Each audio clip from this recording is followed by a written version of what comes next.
9 सितंबर 2022 यानी ठीक एक साल पहले आई थी भारतीय सिनेमा इंडस्ट्री को टॉप टू बॉटम फ्लिप कर देने वाली एक फिल्म ब्रह्मास्त्र। वैसे फ्लिप से याद आया कि आपको सैमसंग गैलेक्सी फ्लिप फोन मिल सकता है।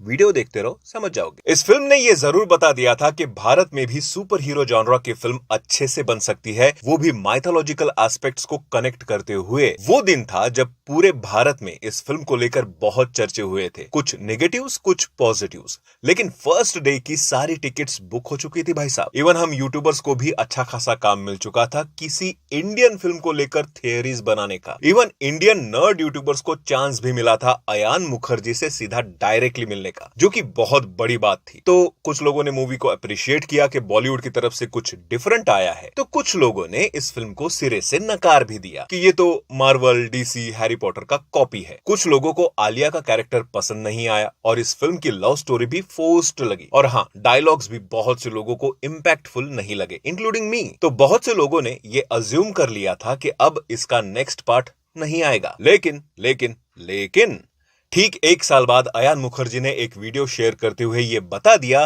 कि पार्ट 2 और पार्ट 3 का डेवलपमेंट चल रहा है भाई लोग। अयान ने पहले भी बहुत सारे इंटरव्यूज में यह कहा था कि पार्ट 1 के साथ ही उन्होंने पार्ट 2 के कुछ एक सीक्वेंसेस ऑलरेडी शूट कर दिए हैं। तो मोस्ट प्रोबेबली पार्ट 2 जब शूट होगी तो according to his concept arts part 3 का भी बहुत सारा हिस्सा शूट हो सकता है, ताकि पार्ट 2 के एक साल के अंदर ही पार्ट 3 भी रिलीज की जा सके जल्दी। हालांकि पार्ट 2 सीधा 2026 को आने वाली है। मतलब अयान इस फिल्म को अपना अच्छा खासा टाइम देकर पिछली गलतियों को सुधारने वाले हैं मोस्ट प्रोबेबली। बात करें इस कॉन्सेप्ट आर्ट की, तो मेनली इस वीडियो में उन्होंने 3 ग्लिम्स शेयर किए हैं, जिससे आपको पार्ट 2 और पार्ट 3 का आइडिया लग सकता है। और इससे भी आप बहुत सारी थियरीज बना सकते हो। और वो इंटरेस्टिंग थियरीज जानने से पहले ये भी तो जान लो कि सैमसंग गैलेक्सी फ्लिप फोन आपका हो सकता है सिर्फ ₹1 में। सिंपल है, डिस्क्रिप्शन के लिंक से डाउनलोड करो माई 11 सर्कल ऐप और 12 सितंबर की इंडिया वर्सेस श्रीलंका मैच के लिए टीम बना के सिर्फ ₹1 में गिव अवे कॉन्टेस्ट ज्वाइन करो और जीतो शानदार सैमसंग गैलेक्सी फ्लिप फोन। साथ ही में एशिया कप के हर मैच में मेगा कॉन्टेस्ट के टॉप प्राइज में जीतो महिंद्रा थार। और ऊपर से मेरा कूपन कोड योगी23 यूज करोगे तो आपको फर्स्ट डिपॉजिट पर 20% का एक्स्ट्रा रियल कैश भी मिल जाएगा into your my 11 circle account. ये कॉन्टेस्ट सिर्फ मेरे लिंक से ही वैलिड है, तो जाओ भाई डाउनलोड करो और टीम बनाओ। फर्स्ट ग्लिम्स के बारे में बात करें तो घोड़े पे सवार हाथ में त्रिशूल लिए कोई बड़े से शैतान को मारने जा रहा है। अब इससे पहली थ्योरी ये निकल कर आती है कि ये जो घोड़े पे सवार है वो देव है, जिसका नेचर विलन वाला नहीं बल्कि हीरो वाला है। एंड ये पर्टिकुलर देव की बैक स्टोरी रहेगी जब देव एक बहुत बड़े डीमन को अपने अकेले के बलबूते हरा देगा। बट उसे हराते समय देव को कुछ ऐसी बातें पता चली होगी जिस वजह से पूरे आश्रम पर या हो सकता है पूरे विश्व में तबाही हो सकती है। तो जैसे आरआरआर के स्टार्टिंग में रामचरण का रोल दिखाया है कि सिस्टम में घुसकर सिस्टम को हराया जाए, वैसा ही रोल देव का हो सकता है कि वो बुरी शक्तियों का सामना उनमें से एक होकर करेगा और उसी वजह से सब उसको मिसअंडरस्टूड करने लगेंगे। और जब वो आश्रम छोड़कर जाने लगेगा तो उसकी वाइफ जलपरी जलपरी नहीं, क्या वो दीपिका पादुकोण जिसके पास जलास्त्र है, अमृता, वो उसे आश्रम से बाहर जाने के लिए रोकती होगी और वहां होती होंगी उनकी फाइट, जहां आपको वो सेकंड पिक्चर दिख रहा है। लेकिन वहीं पर दूसरी थियरी ये भी कहती है कि जो डीमन से लड़ने वाला सीन है जो आश्रम के बाहर ही कहीं होगा, यानी देव और अमृता का जो मोशन पोस्टर है वो एक्चुअली उसी आश्रम का गेट है जो हमने रणबीर आलिया के इंटरवल सीन के वक्त भी देखा था। और देव और अमृता का वो सीन बस इसलिए दिखाया जाएगा ताकि देव और अमृता की पावर्स को एक्सप्लोर किया जा सके। यानी जिस डीमन के साथ देव लड़ने के लिए जा रहा था उस वक्त साथ में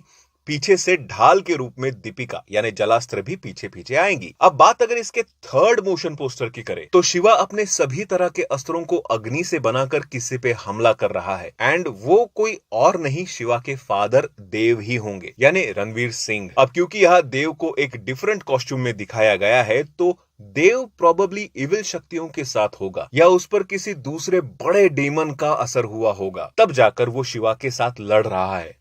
अब मेरी जो लास्ट थियरी है उसे मैं समझता हूं कि एक्यूरेसी के बहुत करीब हो सकती है। ब्रह्मास्त्र का सेकंड पार्ट देव और अमृता की लव स्टोरी को लेकर दिखाई जाएंगी, जिसमें मोस्ट प्रोबेबली देव कोई और नहीं रणबीर कपूर ही होगा, रणवीर सिंह नहीं। बाप बेटा एक जैसे दिखते हैं, जवान में देखा ही है हमने। और इसका जब फर्स्ट पोस्टर रिलीज हुआ था तो शिवा के पीछे जो स्टैचू है वो एक्चुअली शिवा के शक्तियों को ही डिनोट कर रहा है, बट सेम स्टैचू पूरे फिल्म में विलन के रूप में या शिवा के फादर देव के रूप में दिखाया गया है। और अभी तक कोई रिविलेशन नहीं है कि देव का रोल करेगा कौन, तो मोस्ट प्रोबेबली देव का रोल भी रणबीर कपूर ही करेगा, ऐसा मुझे लगता है। रणवीर सिंह रहे तो और भी अच्छा है, कोई दिक्कत नहीं होगी, लेकिन इतना पक्का है कि देव क्योंकि फर्स्ट पार्ट में वापस आ गया है तो सबसे पहले देव और शिवा की फाइट दिखाएंगे, जो कि इस फ्रेम में आपको दिख रहा होगा। फिर वो फाइट देव हारेगा और अपनी बैक स्टोरी बताएगा अबाउट